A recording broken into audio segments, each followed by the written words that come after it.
Bueno, buenos días. Eh, Hoy estamos en la clase especial en la que nos acompaña, bueno, ahí están, va cayendo gente al baile, en la que nos acompaña Mérida Dusó Sequel. Ella es afroargentina, profesora de historia, estudiante de profesorado de danzas y facilitadora de la convivencia en escuelas secundarias de Rosario. Es co-creadora de Volvernos Invisibles, una propuesta de capacitación destinada a docentes de Santa Fe que aborda la afrodescendencia en la escuela y ha participado en talleres impulsados por el Ministerio de Educación de la Nación y de congresos sobre historia afro-argentina en Cuba, México y Argentina. Así que nos va a hablar desde este lugar, esta temática, así que le dejo la clase a Mérida. Muchas gracias por aceptar la invitación y estar acá. Bueno, gracias a vos, Mariana. Hola a todos, todas, todos, buen día. ¿Cómo andan? Espero que bien. Bueno, la idea del día de hoy, de la clase de hoy, es poder abordar un poco la discusión de la famosa frase "en Argentina no hay negros", ¿no? Y cómo se construye esa visión de que en Argentina no hay negros, ¿no? ¿Qué mecanismos tuvo el Estado a lo largo de la historia para hacernos convencer de eso, incluso a quienes somos afroargentinos y afroargentinas, ¿no? Que esa es una discusión muy interesante también en relación a la construcción de la propia identidad, porque para personas que no son blancas, o sea, que se ven en un espejo y no ven la blanquitud, sino que ven la negritud, es todo un debate y es toda una construcción muy larga en relación a poder verse en ese espejo de negritud, ¿no? Porque cuando uno entiende que lleva otro color de piel, que no es ese que supuestamente es parte de esa construcción argentina, blanca, europea, bueno, es donde empiezan las preguntas, ¿no? El famoso ¿de dónde vengo? Si en Argentina no hay negros, ¿yo de dónde salí? Así que primero contarles un poco eso. Yo soy profe de historia, me recibí no hace mucho, en el 2021. En todo el transcurso del profesorado no vimos la historia afroargentina, más bien fue un interés propio el que hizo que yo me ponga a investigar un poco más sobre nuestra historia. Por suerte hubo una profesora muy copada, Elsa Caula, que es una investigadora, una historiadora bastante importante, y ella planteó la apertura a diversos temas que nosotros queramos discutir, y bueno, ahí fue que yo empecé a comprarme libros, ¿no? A investigar un poco más desde el punto de vista histórico de la construcción de la historia afroargentina, ¿no? Y eso fue de la mano de muchas otras mujeres afro en Argentina con las cuales nos empezamos a reunir. Acá en Argentina existe, para quienes no son de acá, algo que se llama Encuentro Plurinacional de Mujeres, que son unos encuentros que se hacen todos los años en distintos lugares del país. Y en el año 2016 se hizo el primer encuentro taller, en verdad, después de 31 años de talleres y de encuentros de mujeres. El primero sobre mujer y afrodescendencia se hizo acá en Rosario, en la Facultad de Humanidades y Artes, y ahí fue que, bueno, para mí personalmente fue un antes y un después al descubrirme que también yo era afroargentina, ¿no? Mi historia personal tiene que ver con más que con una historia afroargentina del tronco colonial, como se llaman muchos quienes descienden de las personas que fueron esclavizadas en este país.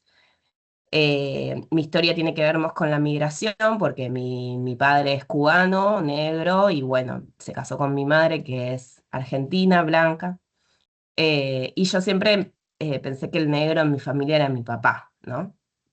De hecho, cuando alguien decía alguna cuestión racista, yo saltaba a defender a mi papá, ¿no? No digas tal cosa porque mi papá es negro.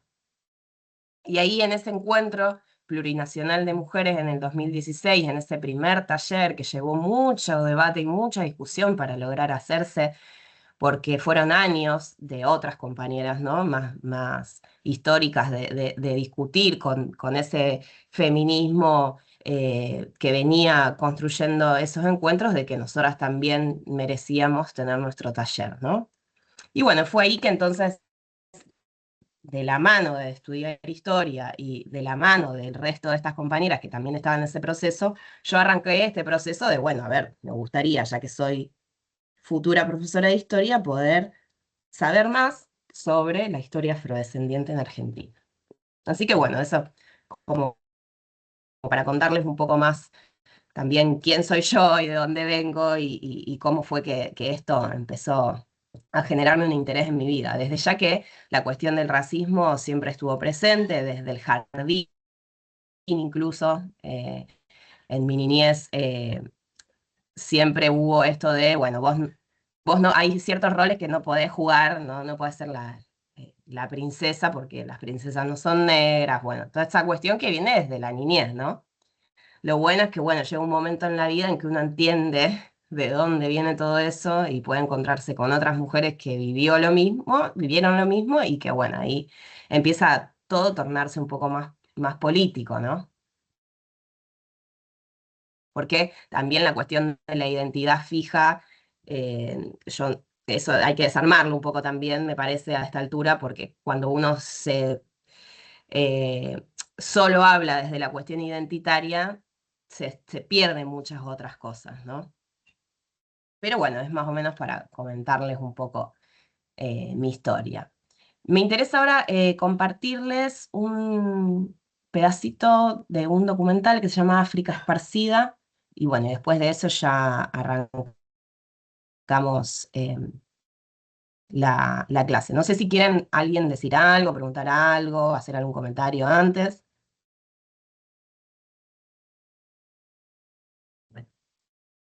Siéntanse libres de interrumpirme, de hacerme preguntas, consultas, no establezcamos un ida y vuelta si no se hace tan aburrido para mí. Bueno, vamos a compartirles.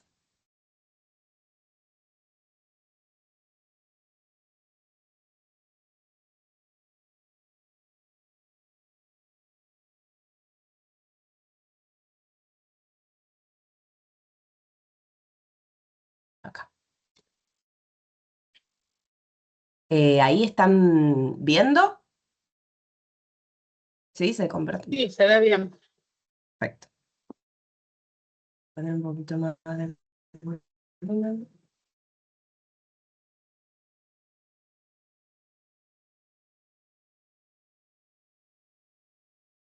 No se escucha lo único. Creo que tenés que compartir el audio de tu Ah, computadora. bien. Gracias por avisar. Eso no sé cómo es. A ver acá. Deja de compartir y vuelve a compartir. Te debería aparecer un cartel. Bien. Espérame. Ténganme paciencia, pero soy bastante queso con esto, ¿eh?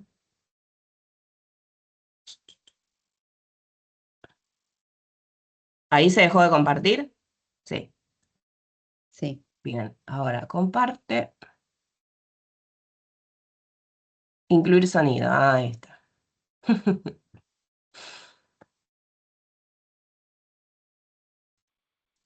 A ver ahora.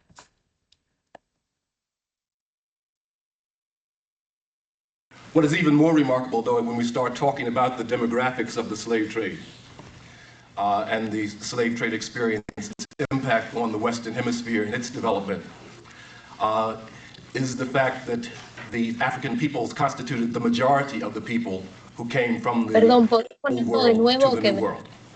dio mal el principio y no se escuchó? ¿Algo así? ¿Lo pongo de vuelta? Yo No lo sé si veo fui la bien. única, pero no vi ni escuché el primer tramo. Lo ponemos de vuelta, a ver.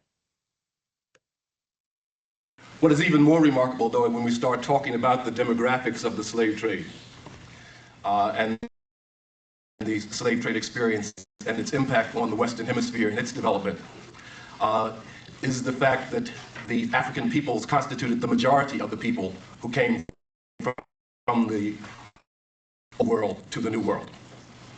According to several sources, between 1492 and 1776, or roughly the first 300 years of what we understand to be the colonial period of American history, 1492, the Columbus Voyages, to 1776, 6.5 million people crossed the Atlantic from Africa and Europe and settled in the Americas, North, Central, South America, and the Caribbean. Of those 6.5 million people, only 1 million were European. The other 5.5 million were African. Y'all didn't hear me. Of the first 6.5 million people who crossed the Atlantic and settled in the Western Hemisphere, 5.5 million of them were African. Only 1 million was European. Most of the histories that we have been written from a colonial perspective, from the perspective of the minority of the population, from the perspective of the institutional histories of those, without taking into account any of the economic, political, and social consequences of this simple demographic fact. Those of us who are involved in the study of the African diaspora and the African experience are really faced with two sets of challenges, intellectual challenges. One of them is to set the record straight about the African experience in the Western Hemisphere. But the second, and of equal significance, is we're faced with the challenge of rewriting in a fundamental way the history of the Americas. Because if, indeed, 2/3 or more of the peoples of the Western Hemisphere have not been included in the history, then we don't know very much about the history.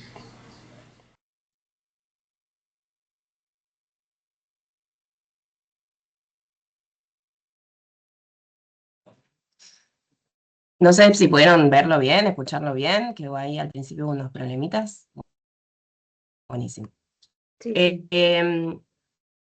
es muy interesante para mí arrancar así, porque él plantea un poco lo que después también pasa, pues, no solo pasa en Estados Unidos, sino pasa en toda América, ¿no? Desde dónde contamos la historia, cuál es el punto de vista de quienes escriben los libros de historia. Justamente esa es la idea de nuestra clase de hoy, ¿no? Un poco desarmar esos mitos de la Argentina blanca y europea, ¿no?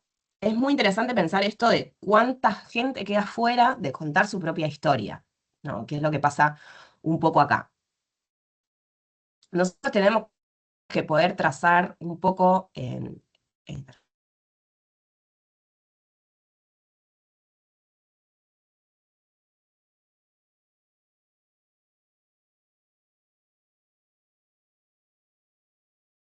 ¿Soy yo o es la conexión de ella?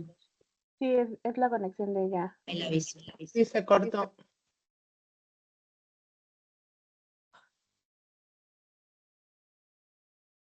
¿Ahí me oyen? ¿Me ven? Sí, se cortó un ratito. Hola, hola. Sí, ahora estás. ¿Me escuchás? No, no se escucha. ¿Sí? ¿Estamos? Bien. ¿Me escuchás? Bueno, supongo que me escucharon esto último que les decía de poder trazar una línea histórica, o ahí ya se cortó. Ah, bueno. Decía que en relación a poder pensar nuestra propia historia y su relación con la afrodescendencia, la esclavitud, etcétera, sería importante poder trazar en principio una línea histórica. Yo no es que estoy muy a favor de las líneas históricas, pero hay veces que nos ayudan un poco a ordenarnos. ¿Por qué no estoy muy a favor?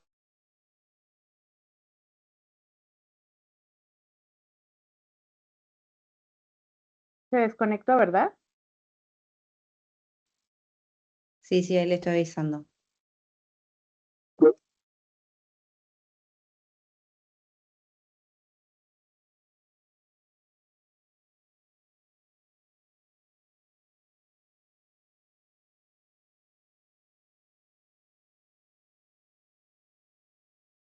Ahí estás, Melida, muteada. Sí, no sé qué pasa que se corta porque mi señal de internet es buena. No, ya chequeé eso y no habría problemas, pero bueno. Les decía que en relación a la cuestión de la línea histórica, eh, para toda la visión no occidental, más bien africana de la historia es más como circular, ¿no? Como algo que no empieza y termina, sino que hay muchas otras cuestiones que hacen que no podamos pensar la cosa de manera lineal, ¿no? Entonces, pero bueno, siempre nos sirve un poco para organizarnos. Entonces, estaría bueno poder pensar para desarmar estos mitos de la historia blanca y europea, algunas fechas importantes, que si quieren también se las pueden anotar, obviamente. Bueno, nosotros sabemos que en 1776 se forma el Virreinato del Río de la Plata. Es muy interesante también porque este historiador que veíamos antes, estadounidense, Howard Johnson, pone un fin también en 1776. No sé si tendrá que ver o no en cómo armó su ponencia, pero justo 1776 es el año en que se crea el Virreinato del Río de la Plata, que era toda una extensión territorial que ocupaba Argentina, Uruguay, Bolivia y Paraguay. eh, que, bueno, los europeos construyeron, los españoles lo construyeron para poder primero eh, defenderse, construir un poco una defensa más chica frente al resto de las potencias europeas que querían venir para estos lados.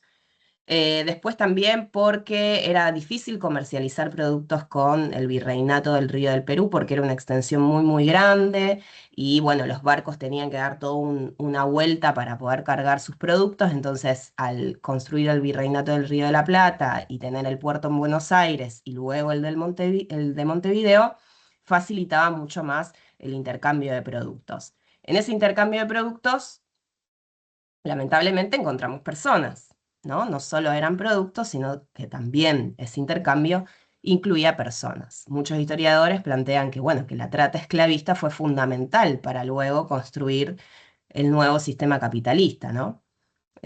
Todo ese laburo gratuito que hicieron estas personas esclavizadas fue fundamental para crear este nuevo sistema.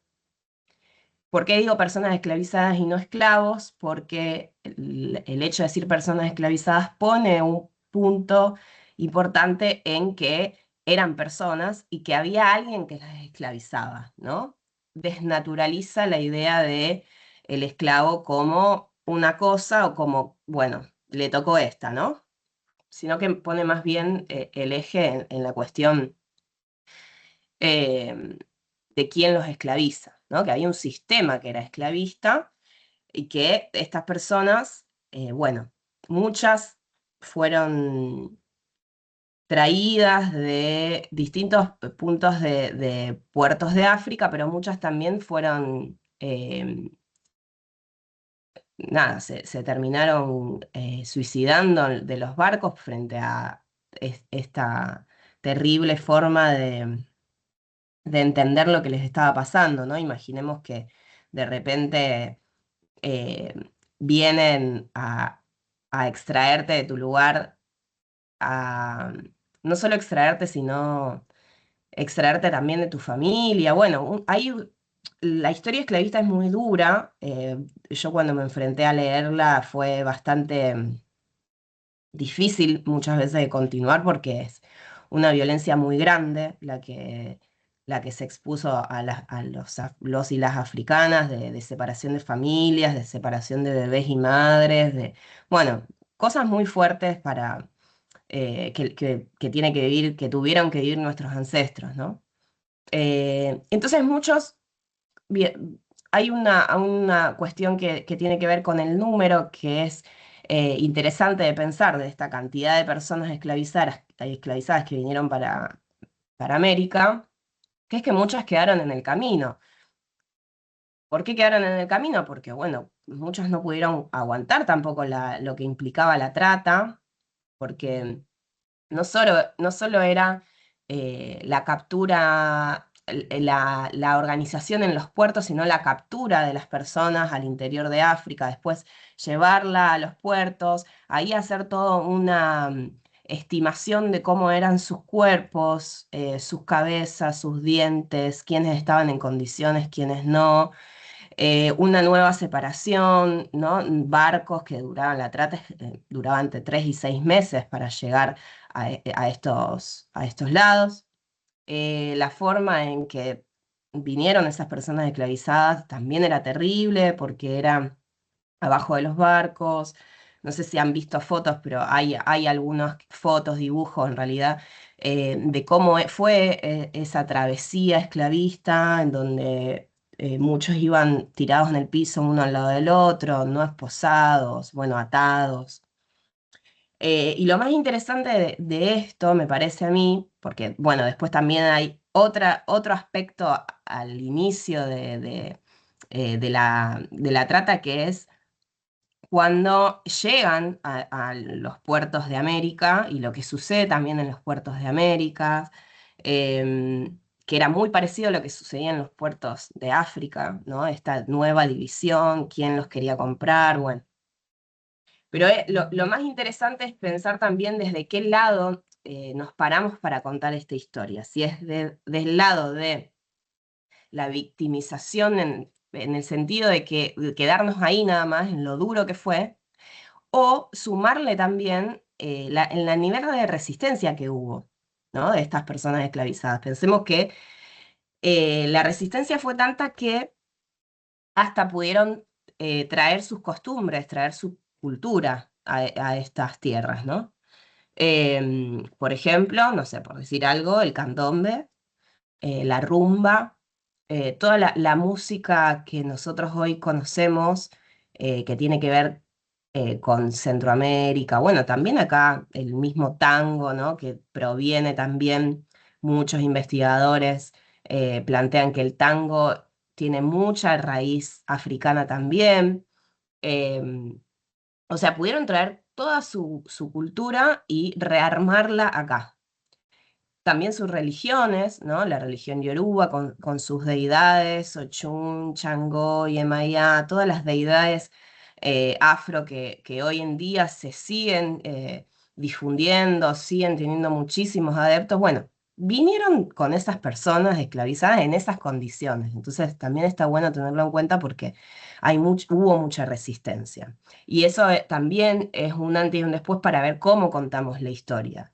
Nosotros acá hicimos un curso para profesores y docentes, directivos, que se llamó Volvernos Visibles, que tuvo 8 encuentros y que justamente nosotros nos parábamos desde este lugar de la resistencia.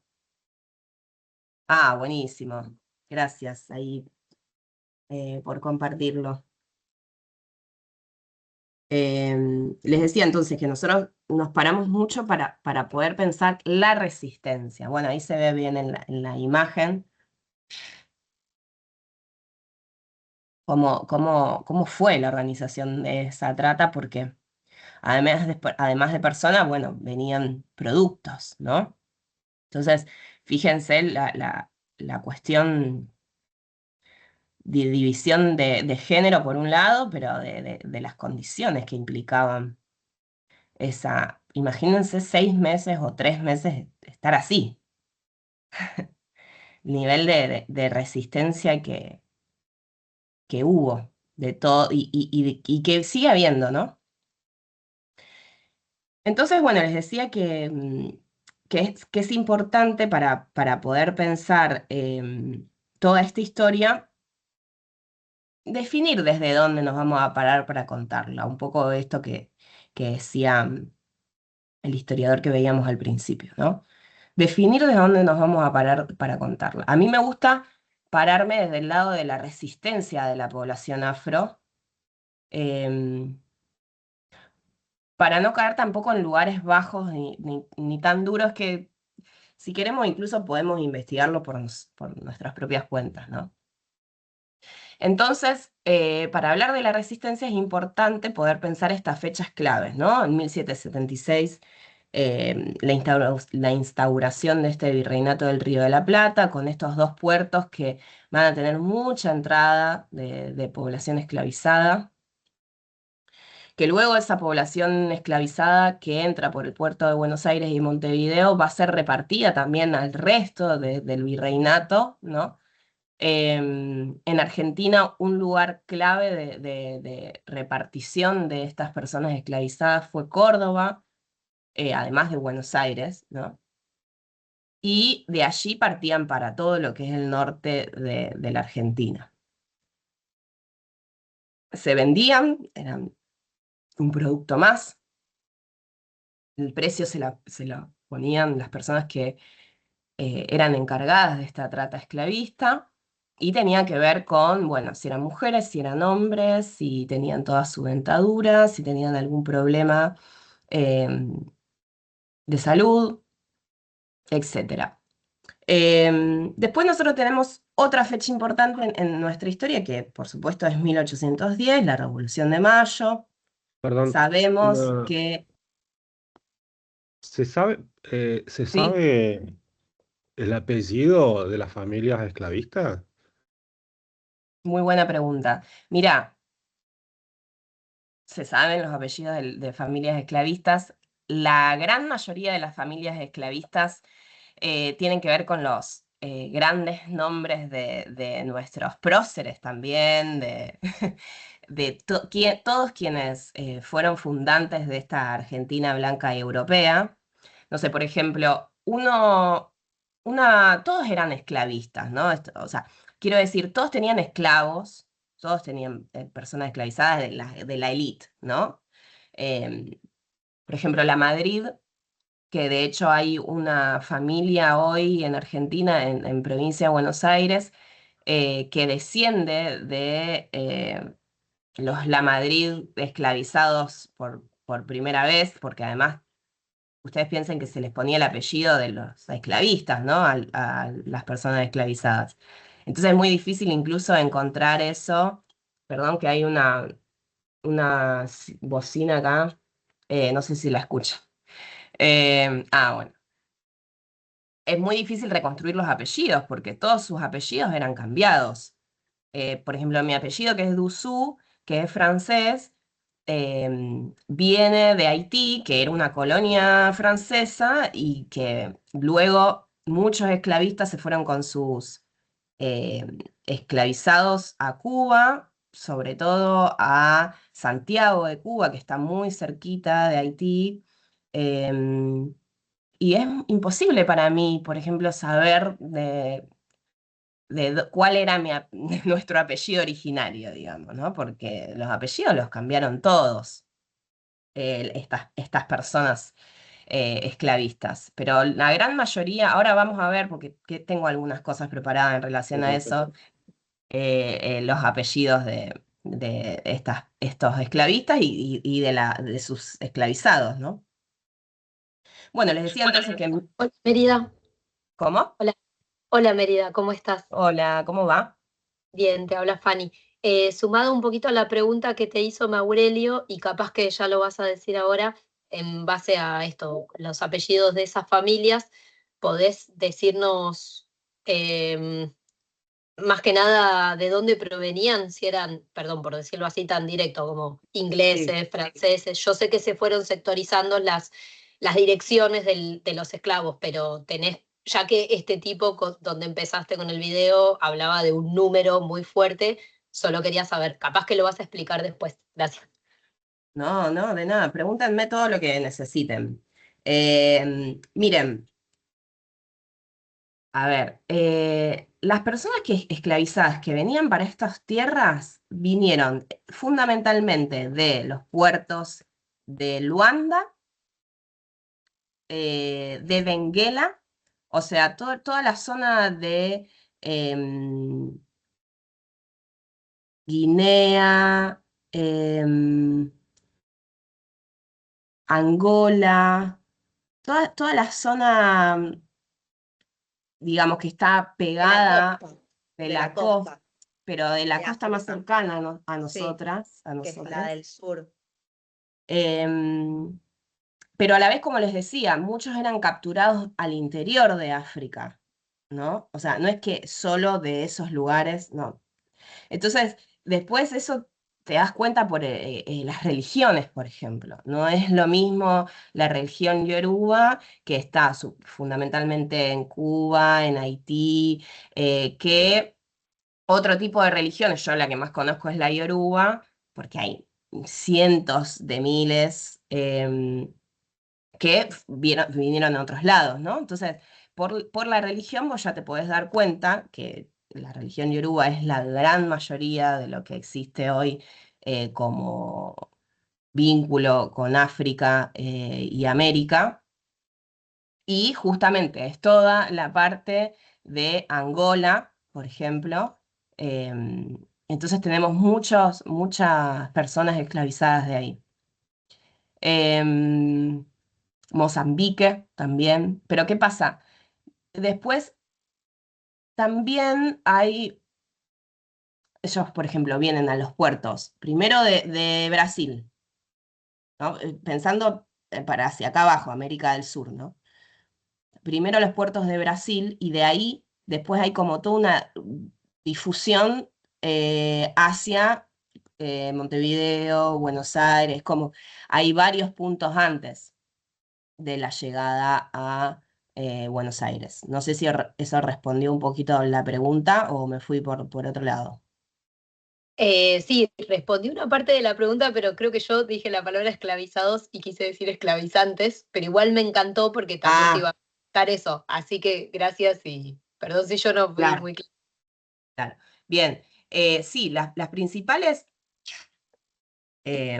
principales grupos esclavistas, las principales empresas esclavistas no son españolas, son holandesas, son francesas, fundamentalmente, pero luego después, digamos, son las empresas las que organizan eso, ¿no? Después tenés europeos, quiero decir, españoles, que son quienes compran esas personas esclavizadas, ¿no? Si podemos pensar en esa ruta. Em, pero holandeses y franceses son como los grandes esclavistas, sí. Bueno, y volviendo un poquito más acá a nuestra historia, tenemos que pensar en 1810 como un gran punto, también en donde se ve en nuestra historia esta gente esclavizada exclamando su presencia en las calles, porque eso es lo interesante, ¿no? Incluso desde antes de las invasiones inglesas, en 1806, 1807, ya se ve muchas personas esclavizadas defendiendo el territorio eh, desde sus lugares, ¿no? Desde el hábito de estar en la calle, porque muchos de ellos, además de hacer en la zona urbana, además de hacer trabajos al interior de las casas, también vendían cosas en la calle para comprar su propia libertad. Eso también es interesante de analizar porque había, pensando en esto de la resistencia, ¿no? Había huequitos por donde, ¿no? Uno de ellos era el pecunio, que era una legalidad que tenían, que era salir a vender cosas, no sé, velas, para poder ir juntando de a poquito, esto antes de que nazcan las naciones africanas que van a venir después, porque ya todo lo que es naciones africanas ya había una tremenda organización para comprar la libertad de las personas, ¿no? Pero bueno, al principio era esto, ¿no? Juntar un pecunio vendiendo algo para poder comprar la libertad.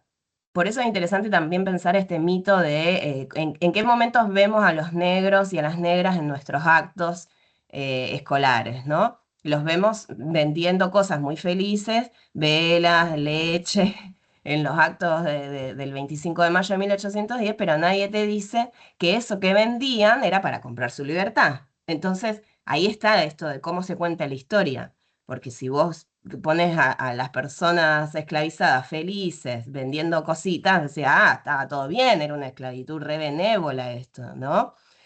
Sí, bueno, ahí a mí nunca me tocaba de dama antigua, por ejemplo, ¿no? Siempre, siempre era la negrita vendedora de empanadas. Em, Una cosa, bueno, sí, en relación con esto, una vez escuchando argumentos, digamos, de esta que vienen desde la invisibilización de la historia o querer tergiversar la historia, nada, escuché que decían, no, pero si acá los esclavos tenían, los negros tenían esclavos. Me puse a investigar, encontré un paper de donde debe haber malinterpretado esto, porque efectivamente lo que no es que los negros tenían esclavos, compraban la libertad de un compañero, un familiar. ujú, Entonces, sí, en las actas constaba como que habían comprado un esclavo, pero en realidad estaban comprando la libertad de algún amigo o familiar, o no es que ujú, tenían un esclavo, digamos. Entonces, tal cual. bueno, la malinterpretación también todo el tiempo de lo poco que hay en investigación seria al respecto, que bueno, esto, si nadie se toma el trabajo de chequear y ver, y parece que fuera así, ¿no? Y no, realmente pasaba eso, que las vías más allá de la libertad de vientres era de vientres, o sea, para atrás seguían estando esclavizados o podían comprar su libertad, o el tema del ejército, ¿no? Que por eso también iban, porque a partir de eso también podían, la promesa era la de la libertad. Y después, ¿qué pasaba con esas personas? La pregunta, ¿qué pasaba con esas personas una vez que conseguían su libertad? Porque era una libertad, pero más o menos, porque después no tenían ningún derecho y bueno, y las cuestiones de que al final tenían que seguir trabajando para las familias que los había comprado. Tal cual. Sí, eso está buenísimo porque ves también uno cómo lee las fuentes, ¿no? Desde qué perspectiva se leen. Por eso es muy importante siempre esto, ¿no? Incluir a la comunidad afro a la hora de analizar fuentes, a la hora de dar conferencias, a la hora, o sea, es importante porque si no hay un montón de cuestiones que se pierden y que siguen facilitando a la invisibilización de la resistencia negra. Em, de hecho, hay todo el mito también, ya que lo trajiste, de la ley de vientres, de que en 1813 con la ley de vientres ya estuvo todo bien acá. Bueno, eso no fue así.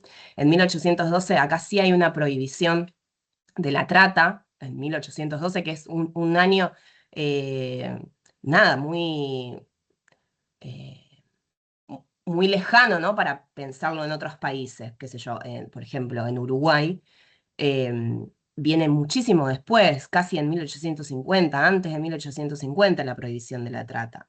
Acá es en 1812. Ahora, hay una prohibición de la trata, pero sigue habiendo un comercio ilegal en relación a la esclavitud. No es que en 1812 la ley dice, bueno, listo, se finalizó la trata, listo, ya está, no hay más esclavitud, ¿no?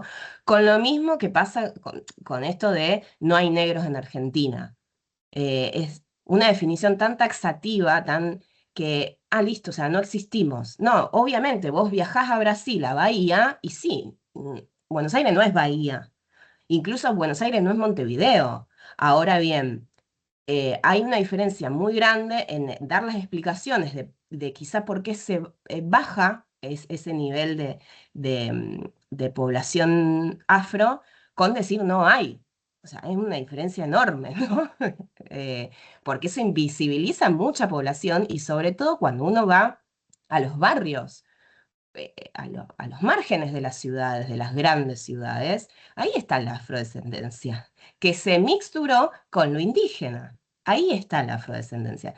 Yo laburo en escuelas de barrios populares de Rosario, muy atravesados por el narcotráfico, con situaciones muy pesadas. Y cuando yo arranqué a laburar ahí, digo, claro, está acá, ¿no? Nuestra historia. Em, entonces, bueno, es interesante también, incluso porque Argentina vende este mito de la nación europea, blanca y europea, al mundo. Entonces viene el Mundial y todo el mundo dice Argentina es el país más racista del mundo, porque incluso también hay un estereotipo de lo negro. O sea, lo negro tiene que ser africano. Ya si lo negro es marroncito, ya no es más negro, ¿no? Entonces cuando uno dice, no, yo soy negra, no, pero vos no sos negra, ¿no? Entonces hay toda una cantidad de cosas para desarmar tan grande que, bueno, necesitaríamos 10 clases. Así que, bueno, volviendo un poco a esto de la línea histórica, 1776 como elemento importante, las invasiones inglesas de 1806-1807 como elemento importante. Ahí María Remedios del Valle, por ejemplo, nuestra madre de la patria, tiene un rol fundamental en la defensa de los ingleses, que bueno, luego se va hacia el norte, con Belgrano, ¿no? En el Ejército del Norte, bueno, ahí ya viene todo en una historia un poquito más conocida, pero empieza, la historia de María Remedio del Valle empieza con las invasiones inglesas. Y bueno, y esto, ¿no? Saber que la ley de vientres es en 1813, también una fecha importante, pero que no, eso cambia la situación legal de las personas esclavizadas, la ley de vientres. No es que con la ley de vientres deja de haber esclavitud. La esclavitud como tal es totalmente prohibida recién en 1853 con la primer constitución.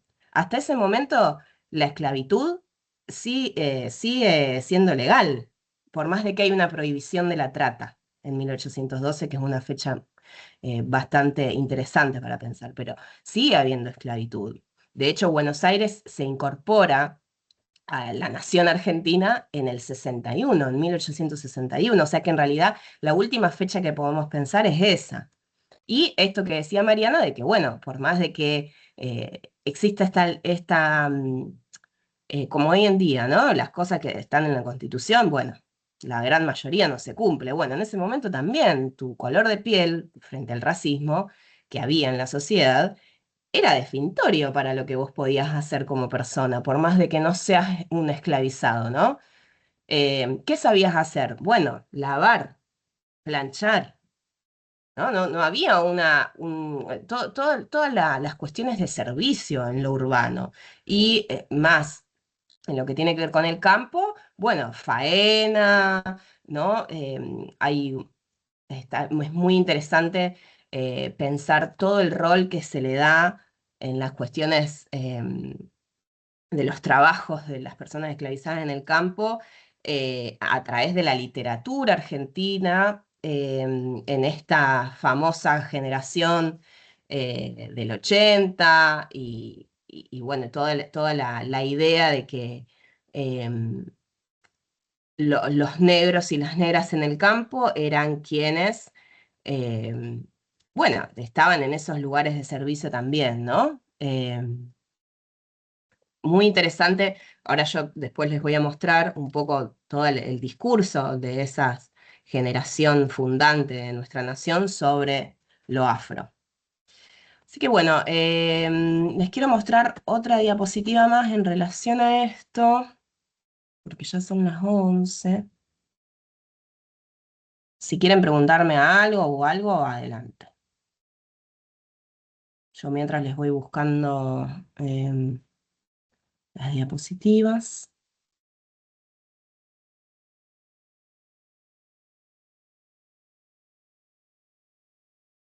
Bueno, les quiero mostrar esta.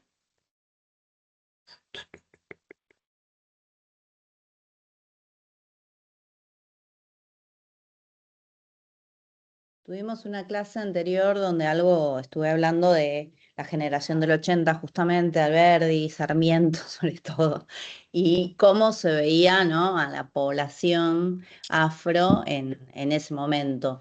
Y también un dato de esa época también, de 1880, que están los censos, y la población afro en ese momento era del 30% de la población, que es un montón. O sea, eh, con lo cual, que de ahí también desciende eh, después en lo sucesivo, pero esas son las raíces, o sea, eso está Documentado.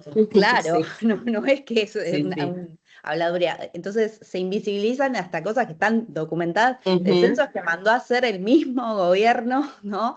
Que se encargó de invisibilizar, ¿no? tal cual. Bueno, ahora vamos a ir un poquito a eso. Espero llegar con el tiempo, le voy a meter un poquito de pata.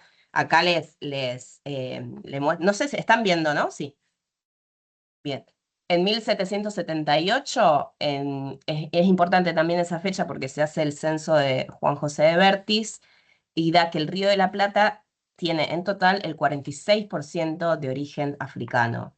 Y en Buenos Aires en particular, el 30% de la población era de origen negro o mulato, y para hacia 1822 el 25%. Esto fue extraído de un libro que se llama La población negra y mulata de la ciudad de Buenos Aires, de Goldberg, de Marta Goldberg.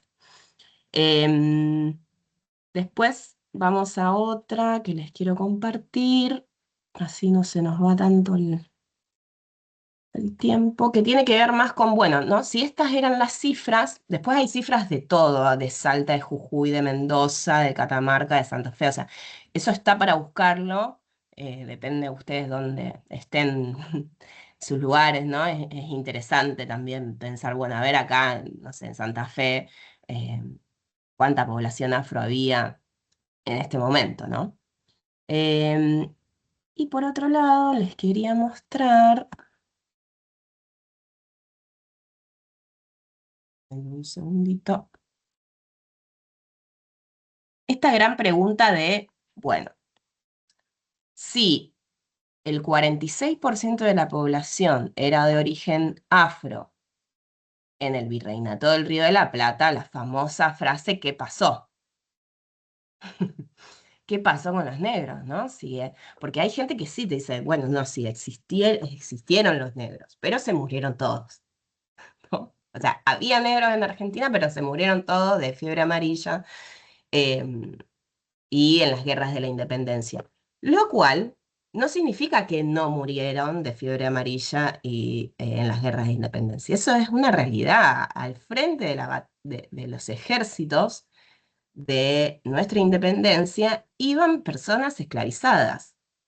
Y vuelvo a lo que decía Mariana, estas personas esclavizadas iban al frente de los ejércitos porque si ellos estaban en los ejércitos hasta 8 años, eso iba variando, ¿no? La cantidad de años, pero era bastante, se les otorgaba la libertad. Entonces ellos, digo, para poner también un poco en jaque esta visión de, bueno, peleaban por la patria. A mí me gusta decir más que peleaban por su libertad que por la patria, que qué era la patria para ellos, que ellos venían de esa historia que contábamos antes, ¿no? De la trata esclavista, de gente que en estas tierras los esclavizó, los vendió, los torturó, o sea, bueno, ¿qué patria?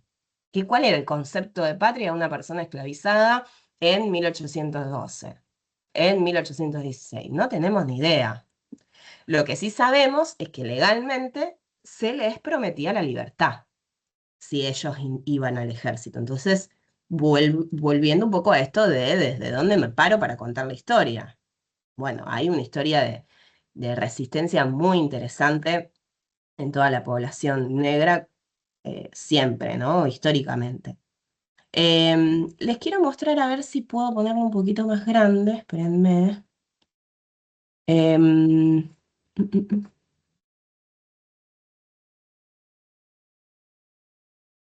Bueno, no importa, se los muestro así, si no me demoro.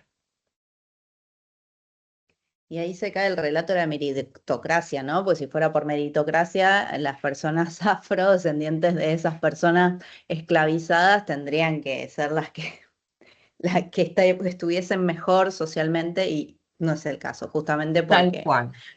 vienen en esta carrera, si lo interpretamos como una carrera, empiezan desde muy atrás, entonces obviamente que va a costar mucho el llegar a determinados estatus donde otras personas privilegiadas nacen mucho más adelante, ¿no? Desde su background socioeconómico, ¿no? Y también por estas cuestiones raciales que persisten.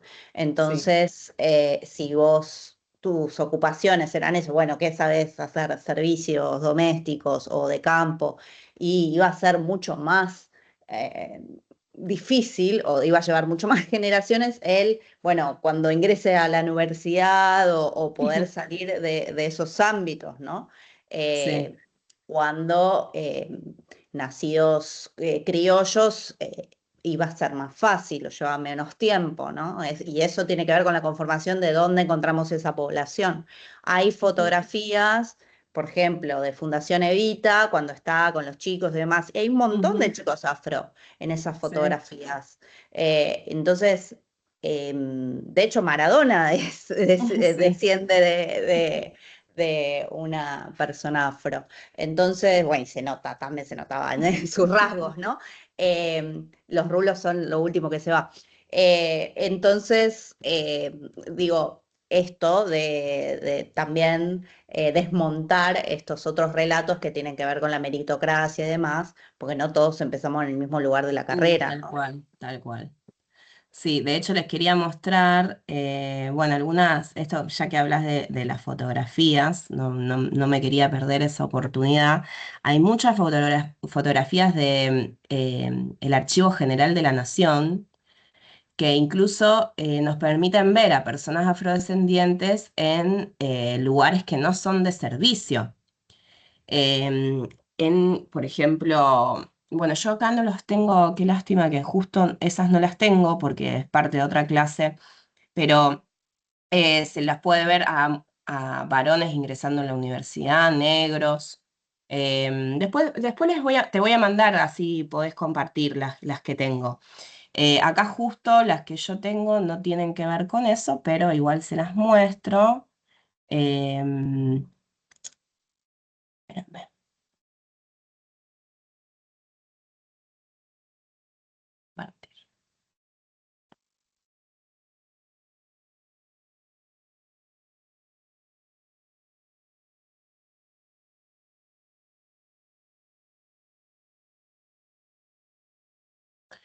Bueno, por ejemplo, acá tenemos a la tía Rosa de 133 años, según esta fotografía publicada en Caras y Caretas en 1902, vendedora de empanadas y alfajores en Buenos Aires. Bueno, ven acá, una de las cosas que dice la revista es que ella decía haber conocido a San Martín, a Belgrano, recuerda haberle cebado mate. Muy linda esa foto. Después tenemos otras.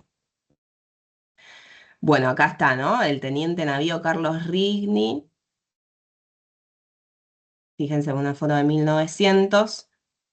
Y ahí están las dos personas esclavizadas sirviéndole el tecito. Juan José de Urquiza, fíjense, las muestro por esto de los apellidos que hablábamos antes, ¿no?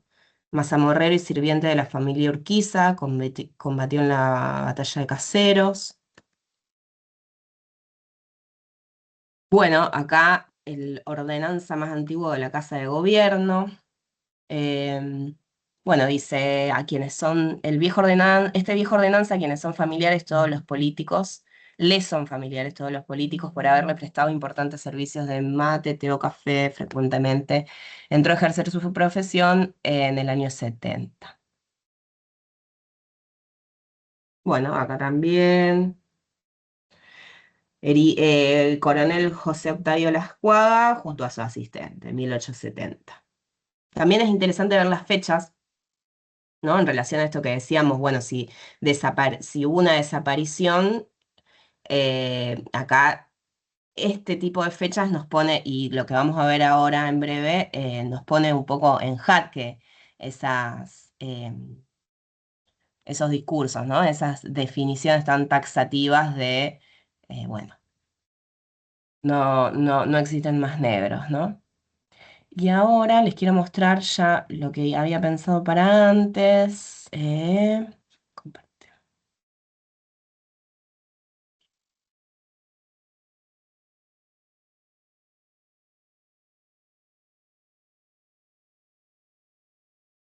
Bueno, acá hay algo bastante interesante de pensar en relación a los discursos.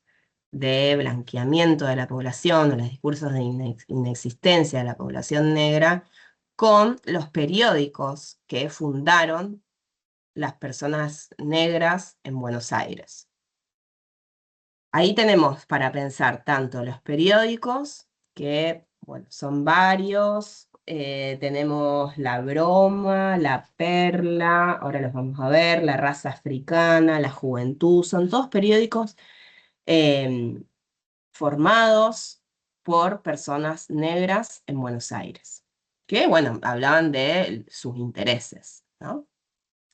Y es muy interesante pensar las fechas de las publicaciones de estos artículos de los periódicos, porque pone en jaque las definiciones de esta generación del 80, ¿no? Entra en una contradicción bárbara y a mí me parece que es lo más interesante para poder pensar esto de, bueno, acá hubo un discurso, un genocidio discursivo, ¿no? Hubo una política de invisibilización de la población negra, hubo una ideología del blanqueamiento, no fue algo que surgió naturalmente porque todos se murieron en las guerras de la independencia. No, no, hubo una política, un deseo político de invisibilizar a esta población.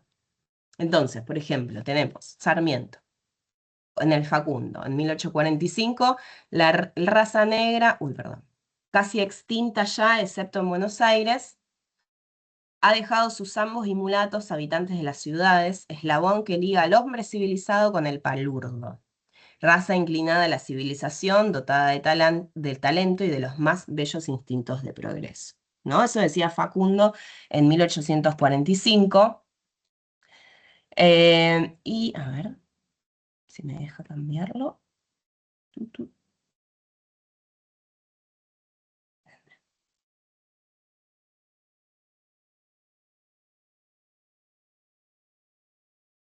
está. Bien. Acá tenemos, por ejemplo, a la raza africana, que esto está escrito en enero de 1858.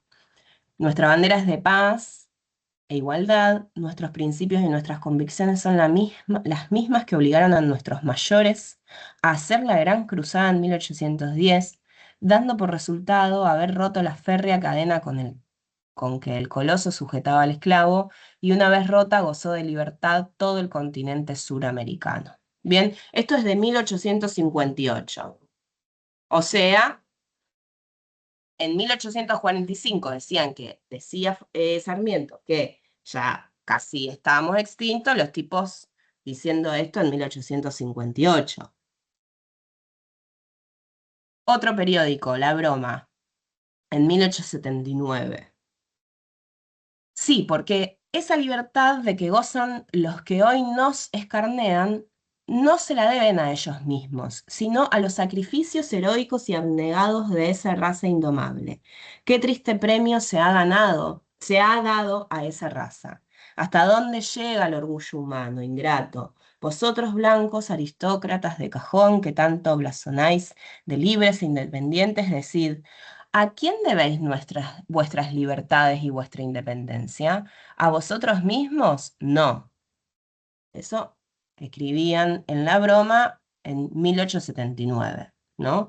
Y nosotros podemos ver en fechas similares discursos dominantes, ¿no? De esta generación del 80 que estaban diciendo todo lo contrario. Después tenemos la juventud, somos argentinos y pertenecemos a una clase desheredada de todos los derechos y prerrogativas que acuerda nuestra Carta Fundacional, pero no por eso dejaremos de amar, servir y cooperar al florecimiento y prosperidad de la que se llama patria, ¿no? En 1878, o sea, pensemos que esto es antes de 1900. Bueno, acá, por ejemplo, tenemos a Mitre, diciendo, 3 razas concurrieron al génesis físico y moral de la sociabilidad del Plata.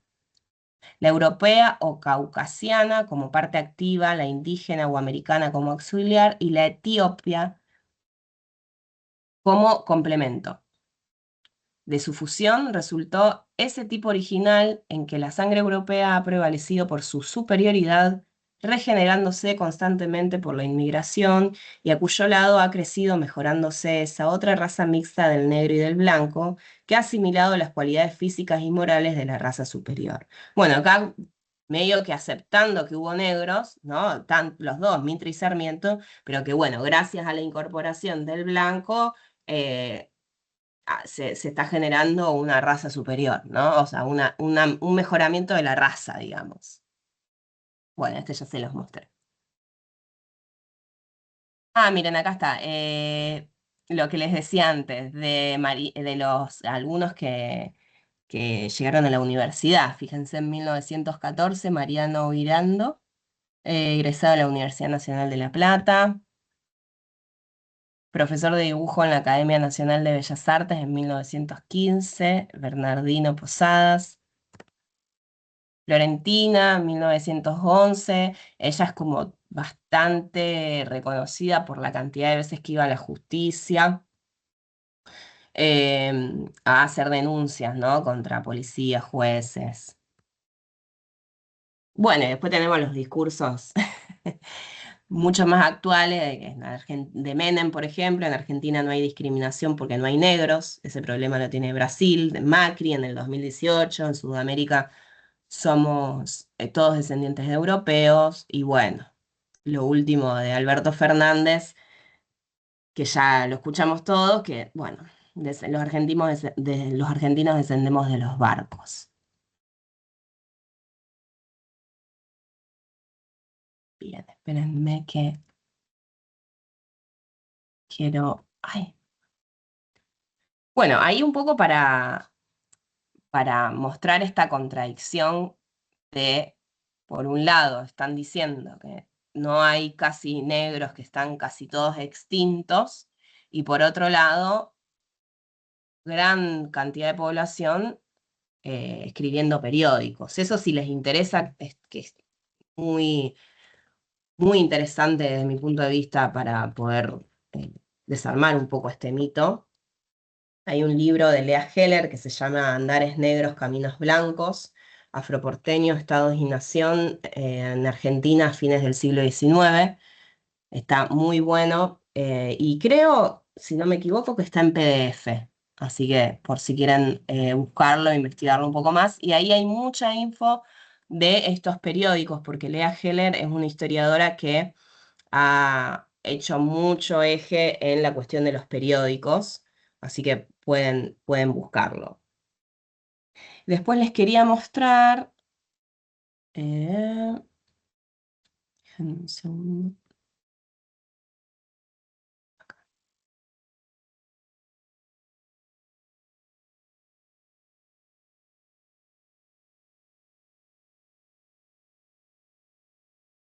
Hablando de los discursos, tenemos a José María Ramos Mejía, en Rosas y su tiempo, en 1907, que dice: como Rosas había reemplazado la antigua procesión cívica de la fiesta patria por el abigarrado cortejo de negros que iban a aclamarlo, inundaban en esos días la ciudad una multitud de comparsas que al son de pitarrajeados y largos tambores cruzaban las calles tocando monótonamente, no diré una música, sino un ruido del más desastroso efecto, que resonaba melancólicamente en los oídos y en el corazón de los espectadores. Bueno, esto lo decía en 1907 y hay algo muy interesante para pensar en toda esta generación, que es que se usa a las personas negras para destruir a Rosas, ¿no? El punto clave por el cual toda esta generación va a discutir contra Rosas es a través de las personas negras. O sea, van a agarrar a los negros para decir, este tipo les está dando derechos o se está vinculando con esta población, ¿no? Para criticar a toda la política de Rosas. Después tenemos, a ver si me permite mostrárselo. Por eso también hay una invisibilización de Rosas, incluso, Tal cual. en las escuelas y demás, que casi, diría, no te dan Rosas, porque justamente tuvo un montón de políticas que tenían que ver con esto, con otorgar derechos. Siempre hay que contextualizar, ¿no? Pero dentro de lo que era ese Sí, contexto sí. no tenía nada que ver con Sarmiento ni con esa generación, y por eso fue invisibilizado, una especie de lo que después se hace con Perón y Sí, bueno, y ahora también, ¿no? totalmente. Sí, bueno, y acá tenemos otro que dice, bueno, en Rosas y su tiempo, también el mismo libro, había entonces en Buenos Aires más de 20.000 negros, distribuidos en innumerables sociedades, cada una con su nombre bárbaro, sus hábitos y reyes, según los usos y jerarquías que probablemente traían de sus tierras africanas. La salvaje algaraza que se levantaba de aquel extraño concurso atronando al aire, la oíamos como un rumor siniestro desde las calles del centro, semejante a la de una aterradora invasión de tribus africanas. Bueno, a estos ya se los leí. Bueno, tenemos a José Mármol en Manuela Rosas, Rasgos Biográficos, en 1849, y él ahí danzando, 4 o 6 horas con ebrios, con asesinos, hasta con negros de una vez, danzando no los bailes de la sociedad culta, porque eran unitarios, sino los bailes de la plebe, con todos esos movimientos repugnantes y lascivos que llaman gracia. Bueno, acá todos los discursos que tienen que ver con, bueno, decir, existieron negros por un lado, pero ya casi que no existen, o decir, bueno, sí, los que existen son animales, ¿no? Todo el tiempo animalizar a las personas negras para discutir contra Rosas. Acá tenemos a Juana Manso, reivindicada por todo su feminismo, entre comillas, ¿no? De esa época. Así describe al tirano, que Rosas. Su edad será de unos 57 o 58 años. Sus cabellos rubios y sedosos empiezan a encanecer. Los dos personajes que lo guían eran por dos grandes mulatos asquerosos y sucios, casi desnudos, respondiendo a los nombres de Baguán y el otro al de mulato gobernador. Bueno, todo esto para decir, che, entonces sí existían. Entonces, ¿cómo puede ser que por un lado digan, ¿no? Discursivamente la élite dejaron de existir o ya casi no existen, y por otro lado tenemos naciones africanas construidas en Buenos Aires para justamente esto, ¿no? Empezar a defender los derechos de los negros. Tenemos periódicos en donde los podemos ver organizados, discutiendo sus intereses, y por otro lado una élite que toma, por ejemplo, al candombe como algo que está totalmente vinculado a lo animal, ¿no? Todo el tiempo las mujeres, incluso en el matadero, es re interesante poder ver cómo en la literatura, como decía antes, se ve este nivel de racismo magnificado en los grandes libros de nuestra literatura argentina. Las negras achureras, por ejemplo, en el matadero es muy interesante ver el rol que se les da, ¿no? Como las personas que, bueno, iban al matadero a buscar las sobras y para poder alimentar a sus familias, ¿no? Pero el discurso que tiene Echeverría es sumamente racista para definir a estas mujeres negras que iban a buscar las achuras.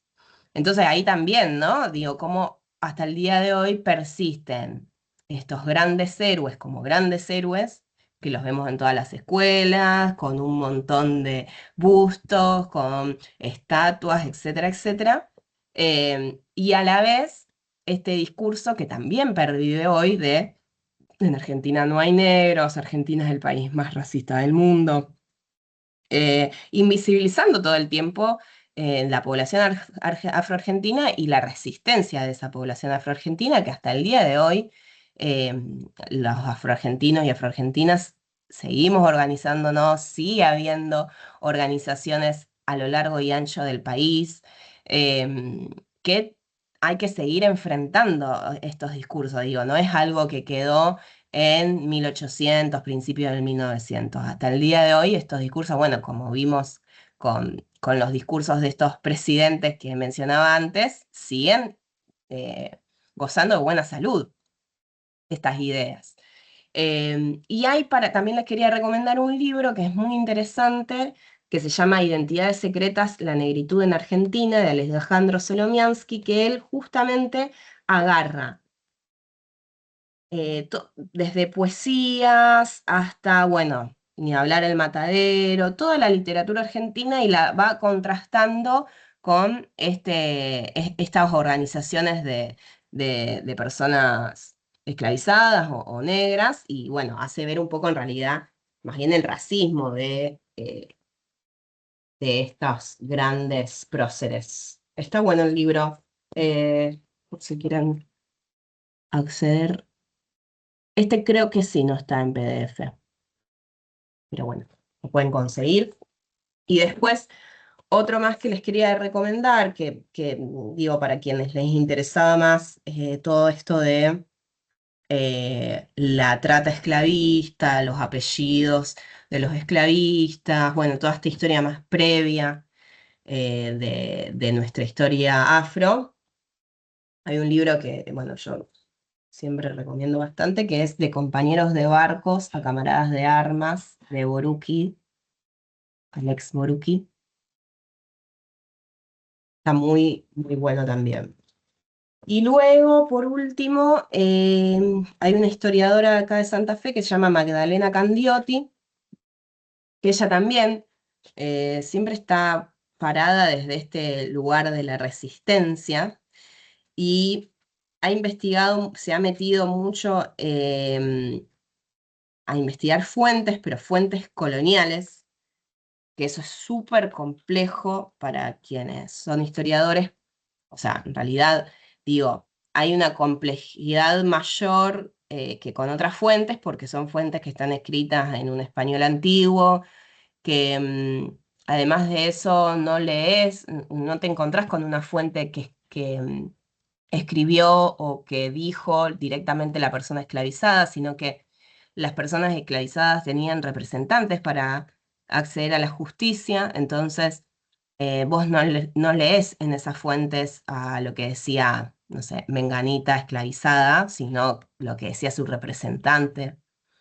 Pero de todas formas son muy interesantes para reconstruir la historia de los y las afroargentinas, porque también ahí hay mucha resistencia. La gran mayoría utilizaba los resquicios que le daba la justicia, por ejemplo, en que tenían la posibilidad de pedir que se baje el precio, su propio precio.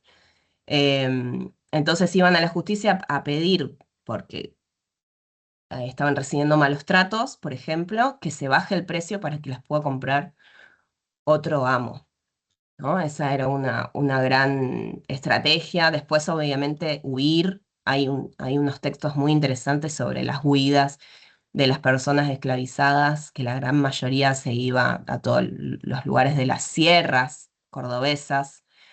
Hecho en Córdoba, bueno, la Mona Jiménez. Hay mucha población afro en Córdoba. Porque era un gran lugar para huir, ¿no? En todos los lugares más cercanos a las sierras eran grandes lugares para huir. Em, y bueno, hay investigaciones también muy interesantes en relación a eso. Pero bueno, volviendo a Magdalena Candioti, ella también hace un laburo interesante sobre todo esto de los libertos, de esa población que nacía de esas madres que ya tenían la ley de vientres y bueno, que no eran ni libres ni esclavizados, eran libertos, entonces tenían representantes hasta, depende si eras mujer o varón, hasta los 13 o 18 años, y ahí, bueno, ya podías adquirir tu libertad, pero en todo ese proceso seguías siendo no esclavizado, pero liberto, tampoco libre. Seguías dependiendo del amo de la persona que había esclavizado a tu madre, ¿no? Entonces, ella hace unas investigaciones sobre fuentes, nada, eso, muy interesantes. tanto de la cuestión del patronazgo, de los libertos, de estas mujeres que iban a la justicia a pedir la baja de su precio, entonces labura con fuentes muy interesantes. No sé si llega a ver.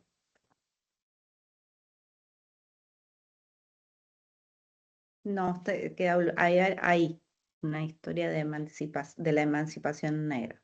No veo el autor, pero Magdalena Candiotti es una historiadora acá de Santa Fe. Em, es del siglo XXI ese, ¿no? El sí, libro. sí. Quería sumar que en las huidas de las que hablabas y de las sierras en San Luis, provincia de acá de Argentina, hay un lugar que a mí me dio escalofríos cuando fui, que se llama el Salto de la Negra y creo que era el Salto de la Negra Libre, me parece que así se llama el lugar. Y es literal un lugar que debe tener unos 70 metros de altura al costado de la ruta. Bueno, y bueno, eso es una de las historias que tiene por lo menos una señalización al costado de la ruta del lugar donde se suicidó una persona que fue, bueno, abusada muchísimas veces, que se la abusaba como para que tenga cría, para poder hacerlos trabajar en el campo. Fuerte. Pero bueno, hay un QR en donde podés escanearlo y escuchar la historia. Bueno, no sé si suma muchísimo, pero es fuerte encontrarse también con el lugar físico en donde podés ver literal la decisión de alguien que busca ser libre. Tal cual. Sí, para mí suma un montón porque hay pocos lugares donde uno también puede encontrar esta historia negra de forma física, ¿no? Hablando por esto de que no hay estatuas. Bueno, en su momento emplazaron una estatua de María Remedios del Valle en Buenos Aires que la prendieron fuego. Ahora hace un tiempo volvieron a reconstruirla. Es decir, no solo nos enfrentemos a la invisibilización histórica de la cuestión afroargentina, sino también al racismo actual, ¿no? Al racismo que lleva a alguien a hacer un acto así. En Jujuy también hay una plaza que se llama Plazoleta María de Remedios del Valle, en un lugar muy espectacular que es Maimará, en toda la quebrada ahí de Humahuaca. Que bueno, también me pareció súper hermoso que haya esa plaza con ese nombre, una plazoleta que se ve en todas las montañas de colores, y que es interesante también porque toda la población negra ha tenido un rol fundamental en el norte argentino, justamente al ser parte de los ejércitos. Y uno se pregunta también ahí qué pasaba con las mujeres. Bueno, a mí específicamente me interesan mucho las mujeres negras de ese periodo. Y bueno, la gran referencia es María Remedios del Valle, pero había muchísimas más que incluso se quedaban en sus lugares, que se hicieron cargo de estas naciones africanas a la hora de que sus compañeros iban al frente de batalla, porque ellas se hicieron cargo de estas naciones y de sus familias, ¿no? Entonces ahí también eso pone en jaque esta idea de que se murieron todos. Sí iban los hombres a la guerra. O sea, la gran mayoría de los que construyeron esos ejércitos liberadores eh, eran hombres, obviamente había mujeres, pero la gran mayoría eran varones y las mujeres se quedaban. Entonces no se murieron las mujeres. ¿Qué pasaba con esas mujeres que se quedaron, no?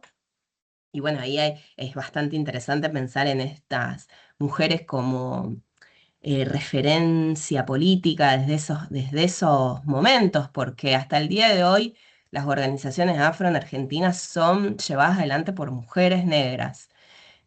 Tanto todo lo que es la red de afroargentinos del tronco colonial, que ellos se llaman del tronco colonial porque justamente reivindican que descienden de esas personas esclavizadas que vinieron a la Argentina en el periodo de la trata, porque después hay muchas personas negras que vinieron con una migración que no fue forzada, ¿no? Que fue una migración, por ejemplo, sobre todo en los 90, en donde empieza a haber más crisis en los países de Centroamérica y se empieza empecemos a recibir nosotros mucha población negra, también de todo lo que es la parte de Cabo Verde, que hubo mucha migración para estos lados, también por fuera de la trata, quiero decir, ¿no? Entonces, ustedes cuando vean alguna organización que se dice del tronco colonial es por esto, es porque ellos reivindican que ellos descienden de estas personas esclavizadas de las cuales hablábamos antes. Y acá en Santa Fe hay una organización histórica que se llama la Casa Indo-Afro de Santa Fe, que la conduce Lucía Molina, que es también descendiente de una persona esclavizada que llega a estas tierras. Es esta gente que no es que su abuelo viene de Centroamérica o su papá viene de Centroamérica, ellos están acá, son negros y están acá de periodos ancestrales, ¿no? De periodos coloniales. En ese sentido les quería presentar el último video que tengo y ya como para ir cerrando mi exposición, para que, bueno, me hagan preguntas o lo que quieran comentar, en donde se la ve a justamente Lucía Molina, esta referente de todas nosotras, mujeres negras, argentinas, que bueno, ella tiene años de militancia acá en Santa Fe, en la Casa Indo-Afro, pero además ha viajado por todo el mundo a difundir la voz de las personas afrodescendientes en Argentina, que como les decía antes, es una voz que está poco difundida y que Argentina se encargó de decirle al mundo que acá no había personas negras, ¿no? Entonces imagínense, ahora la van a ver a Lucía llegar a los congresos, ¿no? Con su tono argentino, decir, bueno, sí existimos, ¿no? Así les voy a compartir.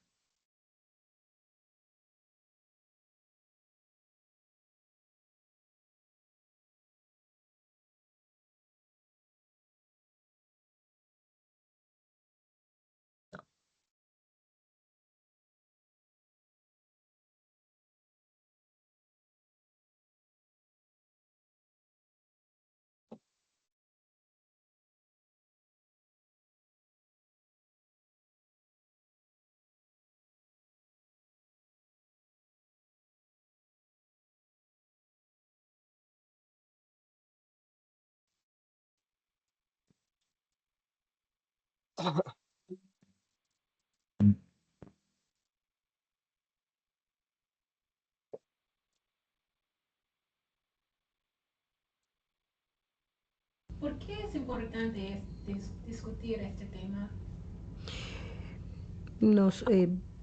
Es un tema que nosotros siempre lo discutimos porque pensamos que nosotros tenemos que saber cuáles son nuestras raíces. Consideramos que si nosotros no sabemos quiénes somos, nunca podremos saber a dónde vamos. O sea, tenemos que tener un presente, previamente tenemos que tener un pasado para proyectarnos un futuro. Pero en el caso de los negros argentinos, necesitamos reunirnos con otros compañeros, otros compañeros americanos, porque nosotros no hemos tenido unas pautas ancestrales que tienen otras comunidades. Entonces nosotros necesitamos reconocernos, ya que nuestros mayores no supieron o no quisieron o no pudieron darnos las pautas que ellos tenían consigo. Nosotros necesitamos de otros compañeros su vivencia para poder develarnos como afroamericanos. ¿Cuánto de importante es la idea de autodefinirse o autoafirmarse? Bueno, mi país es muy importante porque partamos de la base de que cuando ustedes me vieron dijeron, oh, una negra argentina. O sea, en mi país los negros no existimos. O sea, no existimos históricamente y por lo tanto los descendientes tampoco existimos. Entonces tenemos que alzar la voz para decir que estamos, que tenemos un proyecto, que necesitamos ocupar un lugar digno en la sociedad, que nuestros hijos tienen que estudiar, que tienen que aprender y sentirse orgullosos de ser lo que son. En tu opinión, ¿qué son las cosas que conectan a la gente negra a través del mundo? El sentimiento, la lejanía, la piel, el estar. ¿No le va a matar todo? ¿Por qué es importante, sobre todo para la gente negra, concentrarse en esta idea de las conexiones? Y ahí Porque le nos dejamos, ya, necesitamos. que se quede así. En la medida que estemos juntos, no van a poder pisotearnos más.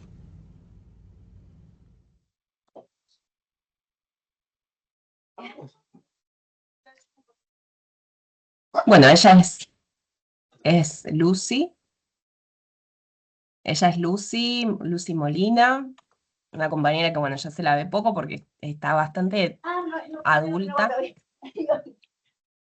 Hola David, tenés el micrófono activado y se escucha ahí tu David Carrizosa. Ahí está. Bueno, ella es Lucía Molina, les decía, de acá de la provincia de Santa Fe. Que es una mujer que ya está bastante adulta, entonces se la ve poco, pero hace un mes se hizo el Encuentro Nacional de Mujeres Afro acá en Rosario y pudo participar, así que también tuvimos la posibilidad de compartir con ella. Pero bueno, como ellas hay otras, muchas mujeres también de la vieja escuela que se dedican tanto a dar charlas como, bueno, a viajar por distintos lugares del mundo difundiendo esta historia que está un poco difundida, así que les agradezco un montón por el interés, el respeto y la invitación a Mariana y a todo el equipo ahí, porque, bueno, me parece muy importante que la voz afro pueda estar en estos espacios de investigación, de cultura, porque, bueno, justamente, ¿no? Hay todo este camino de invisibilización depende de todos y de todas, ¿no? Poder trazarlo, trazar algo distinto y poder contar esta otra historia que es de las terceras, cuartas partes de nuestra población, como decía el historiador que veíamos al principio, ¿no? Entonces, un poco es hacerse cargo todos y todas de esta historia y poder llevarla a cada rincón que podamos.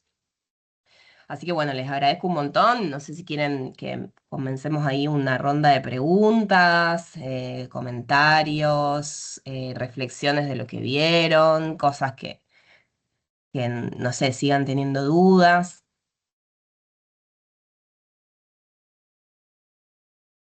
Estás silenciada, Mariana. Perdón, antes de pasar esa parte, cerramos esta, que es la que queda en el canal, y para que puedan hablar libremente y preguntar libremente. Así que, bueno, de nuevo, muchas gracias y ahora cerramos acá.